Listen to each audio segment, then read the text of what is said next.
And we make it back to the edge of the world. So, okay, we're done with Mechanos. We can move on to the next world of the game here. Cotton Top Cove. Blue's Beach Hut. Oh, hello there, Dixie. How are you? My name's Blue. Pleased to meet you. I get lots of posts, you know, but it's all bills, not a single card. Oh. Do we need to find him a love letter or something? What's going on? It's just a really sad bear, that's all it is. Anyway, the first level here is Bazza's Blockade. This is kind of our water-themed world, and boy, just look at how different of an art style we've gotten to compared to the original Donkey Kong Country. It's so much more colorful and vibrant, which is a good thing for some people and a bad thing for others.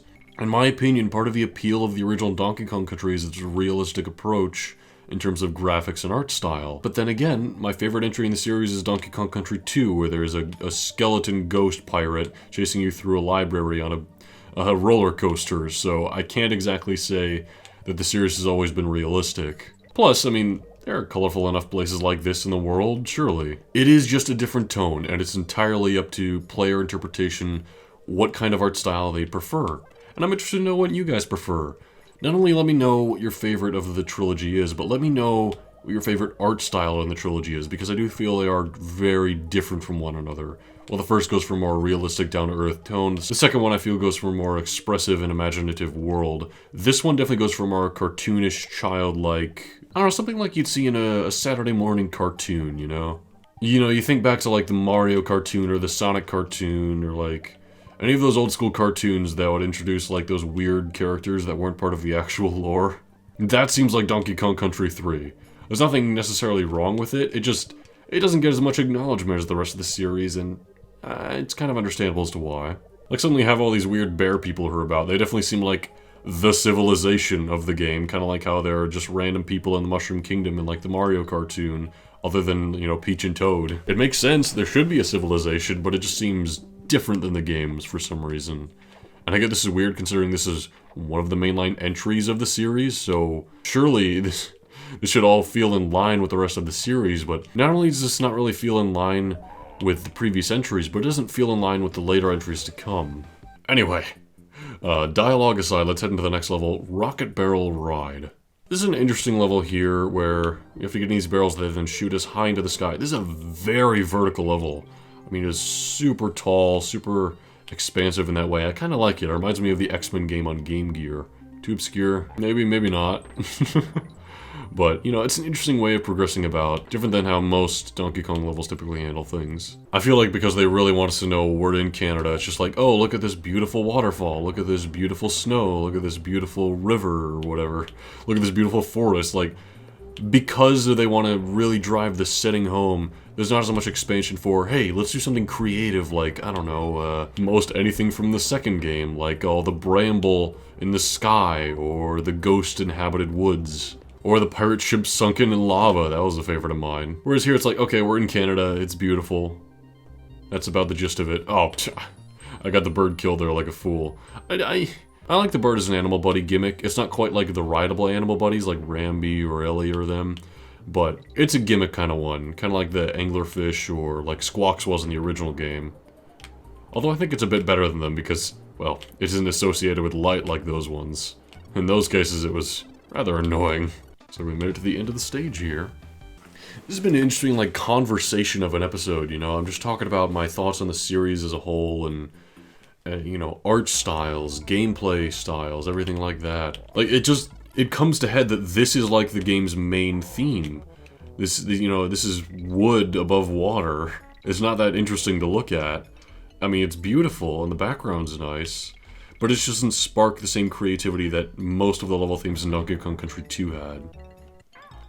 Perhaps I'm holding it to too high of a standard, after all. Donkey Kong Country 2 is one of my favorite platformers ever made. You know, something I do want to do one day is my favorite games per system. I don't like just doing, like, my top 50 favorite games ever, because games are very different from one another. You can judge them by very different standards and very different categories. I do like doing favorite different games in a certain series, although again, age can mean a certain thing there. Like, obviously, the original Super Mario Bros. Can't quite compare to something like Super Mario World. It's just technology has gotten so much better at that point. What I do like doing, though, is... Oh, I missed the O. I like comparing games on a particular console. So, like, comparing Ninja Gaiden to Castlevania to Mega Man 2, because they're all made on the same hardware with relatively the same amount of experienced developers. And if there's a large selection of games on one console, like, say, with Mega Man, you can really have a lot of fun comparing them. You know, since I have kind of ceased playing a lot of NES games, maybe one of these days I should do a top 10 NES games, period. I've been meaning to do like an NES retrospective. I love the idea of doing console retrospectives in general, and talking about, you know, the history of the console itself, the controller, the design, the console's reception, a handful of games, you know, just a general talk about the console itself. Because I think that would be a lot of fun.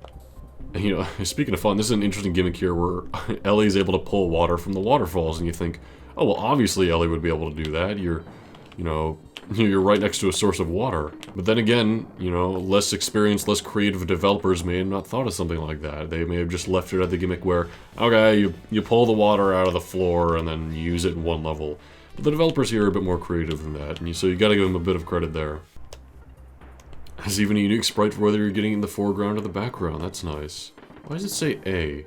I guess A also shoots water? I was using R. Does it shoot water differently? Hold on, let's do some experimenting here.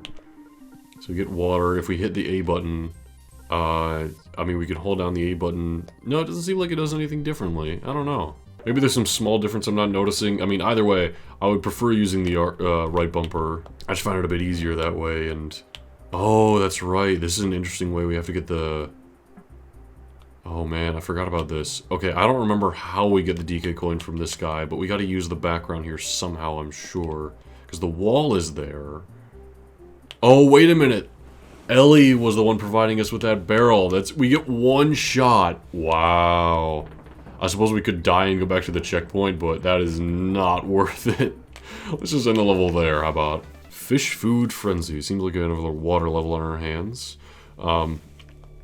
Oh, that's right. I remember this gimmick. So basically, this fish guy following us is going to eat all of the fish that we pass by. It really reminds me of Feeding Frenzy, especially the way the fish eats them. But I believe if the fish goes too long without eating, he might get angry and eat us. Or maybe he'll just die and we don't want that? I don't know. Yeah, it really reminds me of Feeding Frenzy. Come on now. It has to remind you of Feeding Frenzy. I want to keep this little guy well fed. Stay away from the bad ones. Stay away from the bad ones. No. Oh, he didn't like that. Eat that one. Okay. Eat that one as well. Something about his giant chin and his smile. It's so great. Okay, hold on. We gotta be careful here. Eat that fish. Eat that fish. Do it!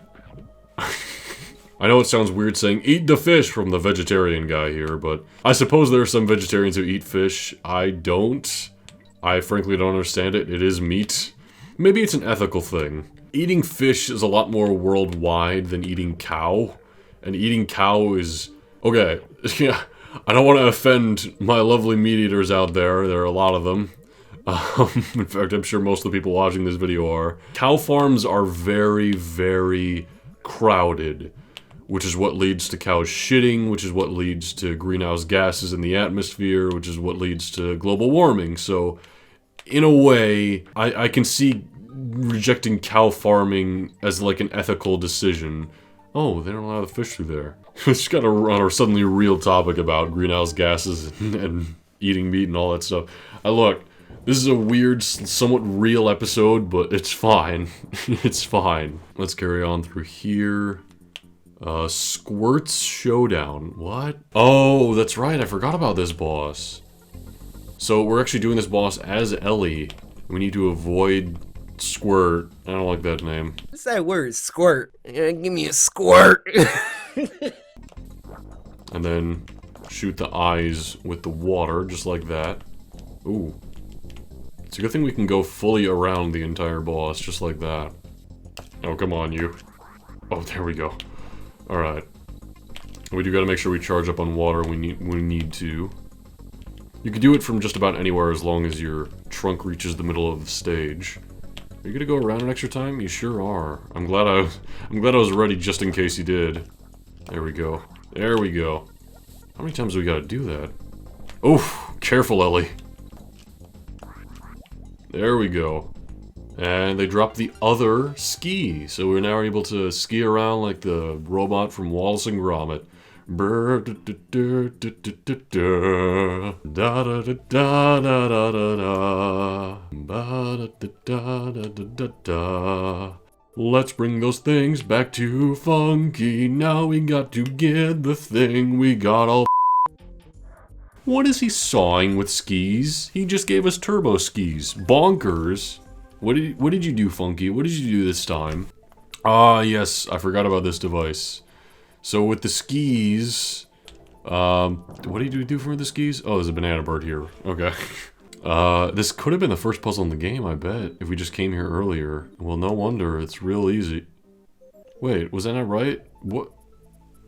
Did I get it wrong just like that? Well, good thing there's no punishment for it. We should go back and do it again. Alright, got our third banana bird of the game. I don't remember how many there are exactly, but I'm interested to see if we can get them all. And they do all go into Wrinkly's save room as we get them. I believe with this device now we can go over these waterfalls. I could be wrong, but I'm almost certain that's how it works. Speed! There we go! Hey, and I think there's another banana bird up here. Nice. A, Y, A, B, A, Y, A, B, A. There we go, another banana bird. 4 of them now. And we're getting them like hotcakes? I don't know. No, I want hotcakes.